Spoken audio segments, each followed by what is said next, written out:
With no other way to force Guantanamo Bay officials to hear their pleas for justice, over 100 detainees are putting their lives on the line with a massive hunger strike.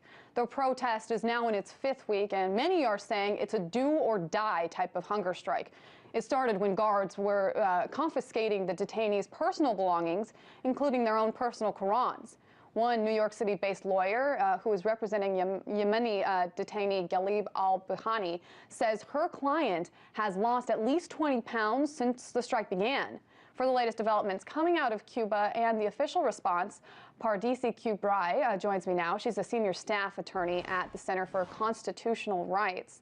Hi there. Now, we've just gotten word back from the Joint Task Force at Guantanamo Bay in regards to the allegations. They said, quote, the recent allegations by detainees that conditions at Gitmo have deteriorated are patently false.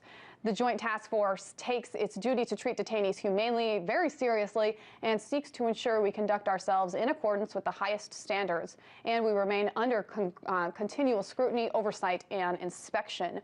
So what do you have to say to that?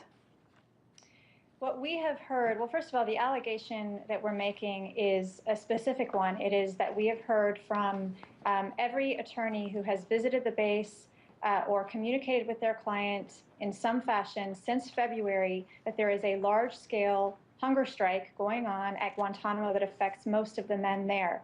The trigger was, what we have heard is that it was in response to searches of the men's Qurans. And that is what we've heard, and that's what we've reported. So it is, there are specific reports that we're making that have been corroborated consistently by every single person who has communicated with their client in some form.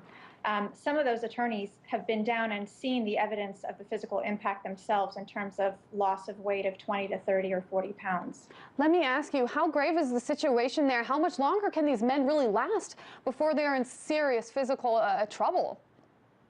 Well, at this point, the strike has been going on for nearly 40 days. What we know from standards by the World Medical Association, for example, is that by day 42 or 45, you start seeing serious physical effects like loss of hearing, loss of vision, and ultimately death can result.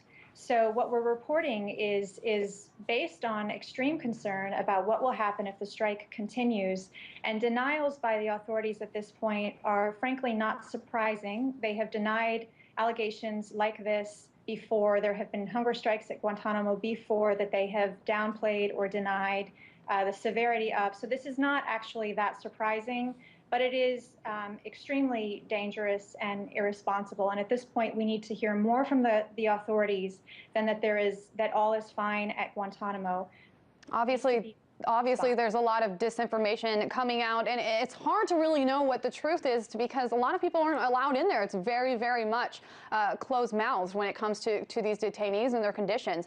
Now, I do want to ask you, what are these men wanting? What would end this hunger strike, or at the minimum, stop them from harming their bodies anymore? Well, what they have told us is that they want assurances that searches of the Qurans will not happen again, or in the alternative, they're even willing to turn in their Qurans to prevent searches in the future. Ultimately, though, the way to guarantee that hunger strikes don't occur at Guantanamo is to close the prison. So that is the bottom line, and I think their protest now can't be divorced from the broader context of 11.5 years of detention of men without charge. And that's another question I was going to ask you, is that a lot of these men have actually been cleared for release, and they're still not, they still haven't actually seen that release. Now, a lot of people see these people in Guantanamo Bay as evil and actually trying to harm the interests of the United States. It's hard to argue that all of them are trying to do that, but there certainly are some of them. Can you explain why these men haven't been released, and are any of them part of this hunger strike? Well, as you said, there are 166 men who currently remain detained at Guantanamo. 86 of them, so more than half of them, have been cleared by the Obama administration to leave the prison. And what that means is that every government agency with a stake in the issue has determined unanimously that those people do not belong at Guantanamo. The reasons why they remain are because of a continuing moratorium on all transfers of Yemeni men back to their home country. That moratorium has nothing to do with the individual facts or circumstances of those people. It has to do with a blanket ban on repatriations because of their country of origin. And there are also restrictions that Congress has now set up that make it very difficult to effect transfers. But that said, if there were political will by President Obama, and if he is serious about keeping his commitment to close the prison, it is not impossible to start transferring men home. It's hard to believe that the people that are cleared to go home are trying to strike just to be able to have their Korans. Pardisi Kubraith from the Center of Constitutional Rights, thank you so much for joining us.